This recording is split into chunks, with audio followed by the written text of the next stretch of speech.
さて今回はですね、完全四国という番組の報道をベースに、最近あったタイとカンボジアの紛争、この裏に隠されたかなり複雑な話を深掘りしていこうと思います。まずこの紛争の始まり方なんですけど、これがもういきなり衝撃的だったんですよね。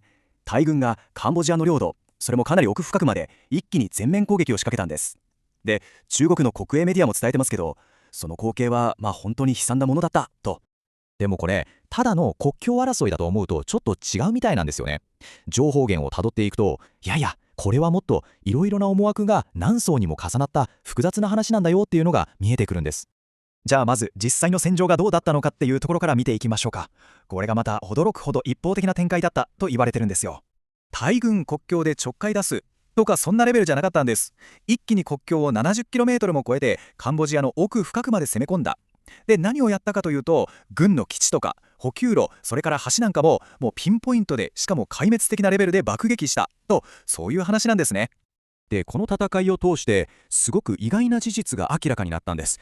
それは何かというと、なんと中国製の兵器がもう話にならないくらいパフォーマンスが悪かったっていうことなんですよ。いやー、これがまた面白いところで、中国のメディアはうちの兵器はすごいぞって宣伝してるわけです。例えばこの VT4 戦車なんて陸戦のオーダーと。でもじゃあ実際の戦場ではどうだったのかっていうと、もう天と地ほどの差があったということなんですね。具体的に見てみると、タイが使ってた中国製の VT4 戦車、これたった200発撃っただけでなんと爆発しちゃったそうなんです。でしかも乗っていた自国の兵士3人が怪我をするっていう、もう目も当てられない結果に。この200発っていう数字がどれだけやばいのか、ちょっと比べてみるとよくわかります。アメリカ製の M1A2 戦車だと普通に1日50発以上撃つわけですよ。でも VT4 は1日あたりに換算すると40発くらいで、しかも数日で爆発。いや、これはもう品質の差が歴然としてると言わざるを得ないんですよね。でこの問題、戦車だけじゃなかったみたいなんですよ。大砲から軍を動かす指揮システムまで、カンボジアが使っていた中国製の軍事システムがもうことごとくアメリカ製の装備で固めた大軍の前に全く通用しなかったと、そんな報告が上がってるんです。ここでちょっと疑問が湧いてきませんか？カンボジア軍がそんなに弱いんだったら、タイは一体何と戦ってたの？何を狙ってたの？って。ここからがこの話の本当の核心部分に入っていきます。番組の分析によると、大軍の動きにある奇妙なパターンがあったそうなんです。戦闘機 F16 が狙っていたのが軍の基地とかじゃなくて、なぜか特定の中国系企業が入っている商業ビルだった。しかもそれを24時間体制でしつこく爆撃してたっていうんですよ。おかしいですよね。じゃあその答えはどこにあるのか。どうやら鍵は経済にあるみたいなんです。このグラフを見てもらうと一目瞭然ですけど、カンボジアに入ってくる海外からの投資、その半分近く 49.8% が実は中国からのお金なんですね。で、この中国からのお金、何に使われてるかっていうと、表向きはカジノとか特別経済区ってことになってるんです。でも情報源によれば、これは実質あの悪名高い KK パークみたいな巨大な詐欺拠点の隠れ蓑なんだと。この KK パークっていうのはもう世界的に問題になってるオンライン詐欺とか、ひどい場合は人身売買の拠点ですね。つまりタイが本当に叩きたかったのはカンボジア軍じゃなくて、その背後にある中国がバックアップしてる巨大な犯罪経済圏、その心臓部だったんじゃないかっていうのがこの分析のすごいところなんです。これを裏付けるかのように、すごく象徴的な動きがありました。タイが攻撃を始めたら、中国の公安、つまり警察の偉い人が慌ててタイに飛んできて交渉を始めたんです。で、その話し合いのテーマが何かって言ったら、軍事衝突の話じゃなくて、なんと詐欺団地の話だった。これも答え合わせみたいなもんですよね。タイの攻撃で本当に困ってたのが誰なのか丸分かりじゃないかと情報源は指摘してるわけです。でも話はこれだけじゃないんです。もっとやばい話がこの先にあって、実はこの詐欺団地にはさらに暗くておぞましい秘密が隠されてるっていうんですよ。番組では過去にカンボジアの政府高官がとんでもない秘密を暴露してやるぞって脅してる映像が紹介されてるんですけど、これ誰に対するメッセージだったのか。分析ではこれはタイじゃなくて中国に向けた脅しだったんじゃないかって言われてるんですね。その秘密というのがこれです。中国の超一流の医科大学がバックについているっていう生命科学パークなる施設の中で、こんなものが見つかったそうなんです。臓器の老化タイムテーブル。肺は20歳から皮膚は25歳からで、これ一体何だと思いますか？情報源が推測しているのは、これが実質的な臓器の価格表だったんじゃないかと。つまりどの年齢の臓器がどれだけ新鮮で価値があるかっていうリストだっていうんですね。そして情報源はこう結論付けています。オンライン詐欺なんておまけみたいなものだ。ここの本当のビジネスは臓器売買なんだと。いや、これはこの分析の中でも一番ヘビーで衝撃的な部分ですよね。つまりあの巨大な詐欺団地はもっと恐ろしい人間の臓器を売買するビジネスを隠すためのただの表の顔に過ぎなかったというわけです。さて最後に、この一見すると東南アジアのローカルな紛争に見える話がどうやって世界、特にアメリカとつながってくるのか、そのスケールの大きな話を見ていきましょう。この影響、アジアだけにとどまらない可能性が非常に高いんです。この話がつながっていく先、それは今アメリカをズタズタにしているフェンタニル危機です。アメリカの当局の一部はこの危機と中国を結びつけてみています。どういうことかというと、KK パークみたいな非法配ビジネスで巨額の富とネットワークを築いた犯罪組織が今はその力を使ってアメリカにフェンタニルを密輸してるんじゃないかと。この見えないつながりこそがタイがなぜあそこまで強硬な手段に出たのかを理解する大きなヒントになるのかもしれません。このフェンタニルに対してアメリカはものすごく大きな方針転換をしました。トランプ政権の時ですけど、大統領令でフェンタニルをただの麻薬から大量破壊兵器だと、つまり国家の安全を脅かす兵器と同じレベルのものとして扱うことにしたんです。国防総省や財務省、司法省を巻き込んだ一大プロジェクトになったわけですね。麻薬が大量破壊兵器って思いますよね。でもそうなんです。なぜかというと、フェンタニルってほんのちょっとの量でたくさんの人を殺せるものすごい致死性がある。そしてそれが蔓延することで社会全体がボロボロになってしまう。その破壊力がもはや兵器と同じレベルの脅威だとみなされるようになったんです。で、こう定義することでアメリカは軍とか CIA みたいな情報機関も動員して国を挙げてこの問題と戦えるようになったというわけです。そして情報源はこのフェンタニルの王様として中国のある巨大な製薬会社を名指ししています。もちろん会社側は全力で否定してますけどね。ただこれだけの規模のものが作られるとなると、国の関与というか少なくとも濁人がなければ無理なんじゃないかというのがこの分析の示唆するところです。というわけで今回の話から見えてくるのはこういうことじゃないでしょうか。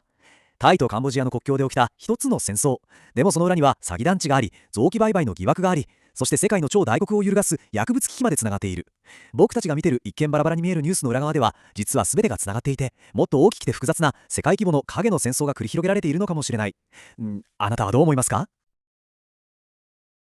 いやー、先日ですけども、タイとカンボジアの間で、ちょっと誰もが予想していなかったような、かなり激しい戦闘が勃発しまして、そうですね。タイ空軍の F16 戦闘機がもうカンボジア領の奥深くまで侵攻していると、軍事施設とかインフラを次々に破壊しているっていう話で、はい。これ単なる国境のこせり合いがなんでここまでエスカレートしたんでしょうかね。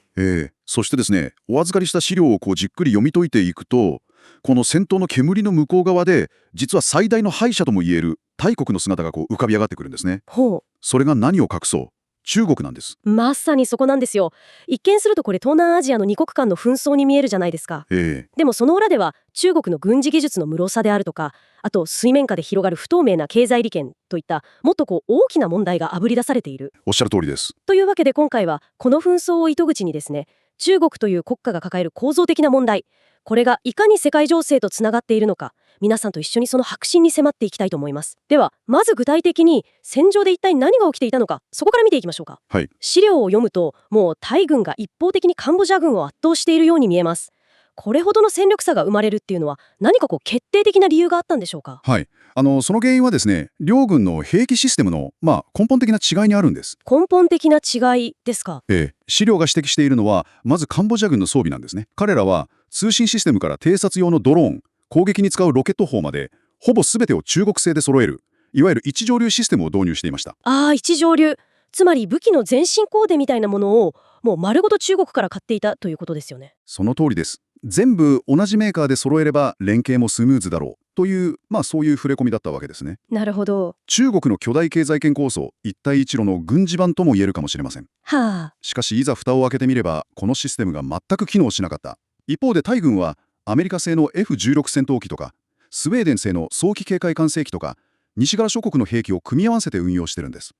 この一見寄せ集めに見える西側兵器軍が中国の統一システムをいとも簡単に打ち破ってしまった。この品質の差がもうそのまま戦場の結果に直結しているということなんです。その技術格差を象徴するようなかなり衝撃的な出来事も報告されていますよね。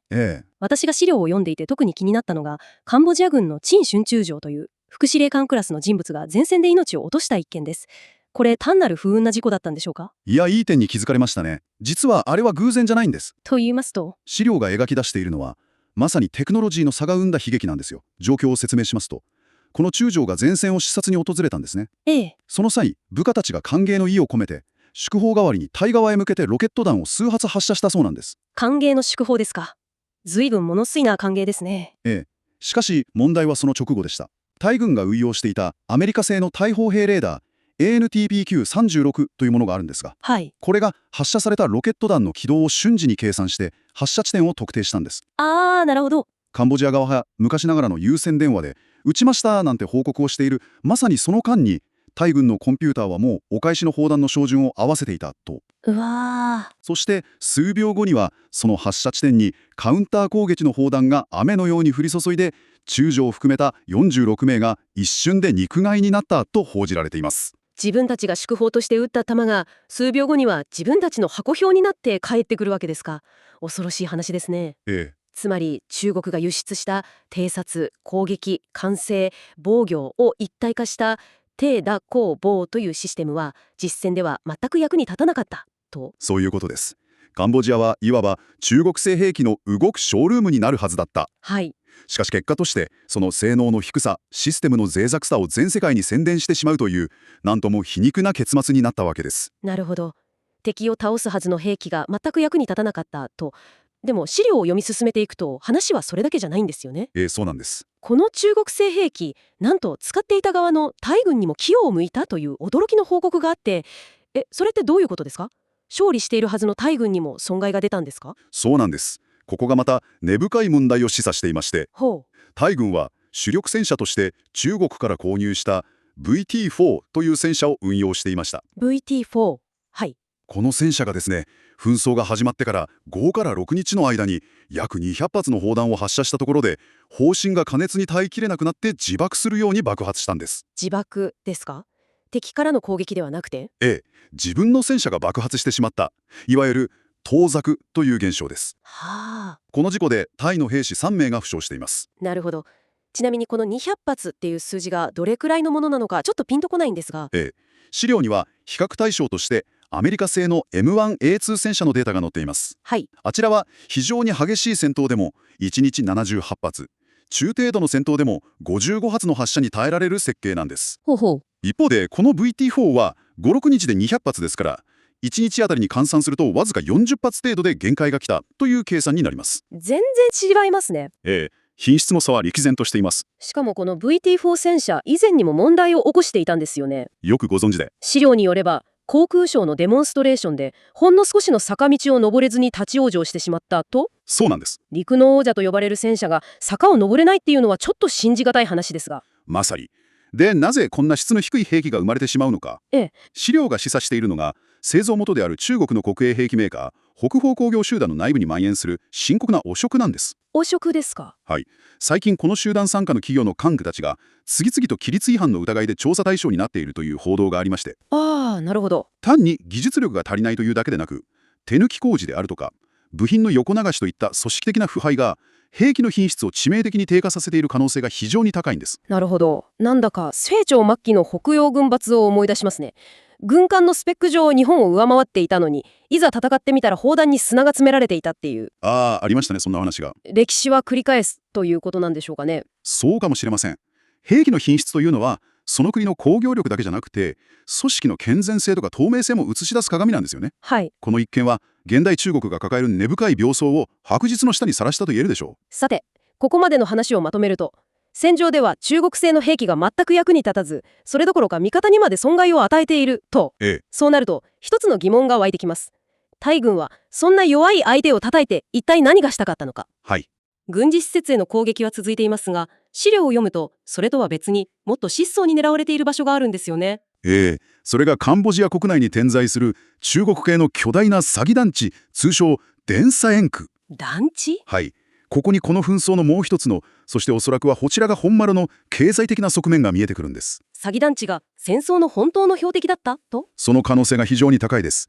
資料によればカンボジアへの海外直接投資の約半分、実に 49.8% が中国からのものなんです。約半分もですか？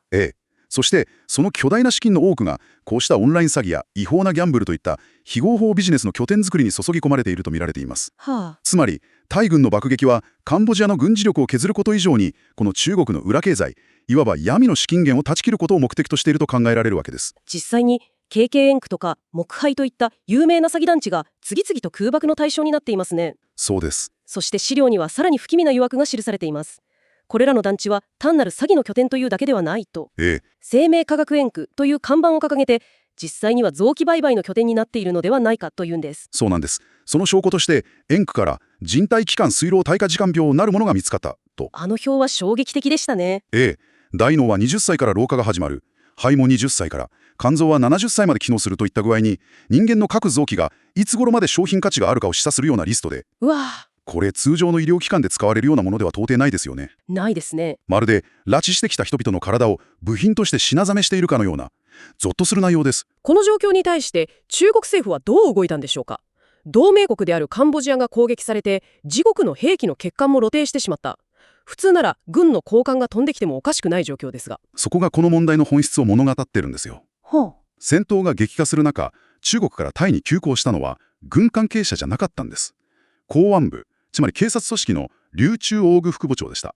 警察のですか。ええ。そして彼がタイ側と協議した議題は、軍事衝突の仲介ではなく、詐欺団地の取締りへの協力についてだったんです。ということは、つまり中国政府にとってカンボジアの軍事的なメンツを守ることとか、兵器の評判が落ちることよりも、この詐欺や臓器売買といった裏経済の巨大な利権が破壊されることの方がはるかに死活問題だったということなんです。なるほど。これはもう国家の本音が透けて見えた瞬間と言っていいでしょう。表の戦争の裏で巨額な金が動く非合法ビジネスの存続をかけたもう一つの戦争が繰り広げられていたわけですね。カンボジアの詐欺団地は中国の非法な経済活動の一つの表れですが、資料によるともっと規模が多くて直接的に西側諸国を内側から仕組んでいる見えない戦争があると指摘されていますね。はい。それがアメリカでの薬物の問題です。まさに話は東南アジアから一気にアメリカへと飛びます。資料によればトランプ前大統領がある薬物を大量破壊兵器に指定するという行政命令に署名しました。その薬物というのは強力な合成オピオイドであるフェンタニルです。薬物を大量破壊兵器に指定する。これはただじゃありませんね。極めて重要な動きです。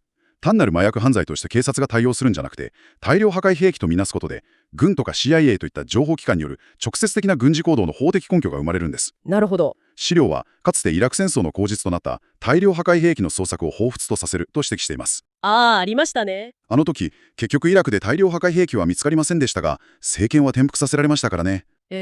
今回、アメリカが名指しで非難しているのは南米のベネズエラですが、そのフェンタニルの密輸ルートを遡っていくと、常に供給源として名前が挙がるのが中国なんです。そのフェンタニルがアメリカ社会に与えている影響は、資料にあるニューヨークのマッカーサー公園の写真が象徴的ですよね。そうですね。かつてはアメリカンドリームの象徴だった美しい公園が、今や薬物中毒の巣をと化している。そして資料が指摘しているのは、その皮肉な現実です。はい。ある進歩派の議員が推進した政策によって、本来なら学生の奨学金になるはずだった市の予算が、中毒者に無料で生活な注射針を配るために使われていると。善意の政策が結果として中毒を助長しているという側面は否定できません。そしてここでも中国とのつながりが強く示唆されています。アメリカの DEA 麻薬取締局は中国の特定の製薬会社、例えば人福医薬などをフェンタニルの王として名指しで批判しています。名指しで。もちろん中国側はそれは違法な闇工場の仕業で正規の企業は無関係だと主張しています。しかし国家レベルでこの致死性の高い薬物がアメリカに大量に流入するのを黙認あるいは助長しているんじゃないかという疑惑はつないわけです。なるほど。カンボジアの戦場とは形こそ違いますが、これもまた社会を内部から破壊する一つの戦争の形と言えるでしょう。そう考えると全てがつながってきますね。東南アジアの一つの地域紛争が既成図して中国の軍事技術神話の崩壊、国営企業にまで及ぶ根深い汚職体質、そして詐欺や薬物といった裏経済に深く依存する国家の脆弱性という三重の問題を白抜の下にさらしたということになりますね。皆さんが共有してくださった資料が描き出しているのは、現代の戦争がもはやミサイルや戦車が火を吹く従来の軍事衝突だけではないという現実です。非合法な経済活動、社会を内側から蝕む薬物、そして情報戦といったものが複雑に絡み合っている。カンボジアで自爆した中国製の戦車とニューヨークの公園で蔓延する中国由来の薬物。一見全く無関係に見えるこの2つの事象が、その根源をたどっていくと同じ国の構造的な問題に行き着くのかもしれない。資料はその可能性を強く示唆しています。一つの地域紛争がこれだけの問題を暴き出した。そう考えると、今世界の水面下ではまだ私たちの目に見えていないどれほどの脆弱性や見えない戦争が進行しているんでしょうかね。そしてカンボジアと同様に安価であるという理由で中国製の兵器システムを導入した他の国々が次に実戦という厳しい試練に直面したとき、一体何が起きるのか、少し考えてみる価値がありそうですね。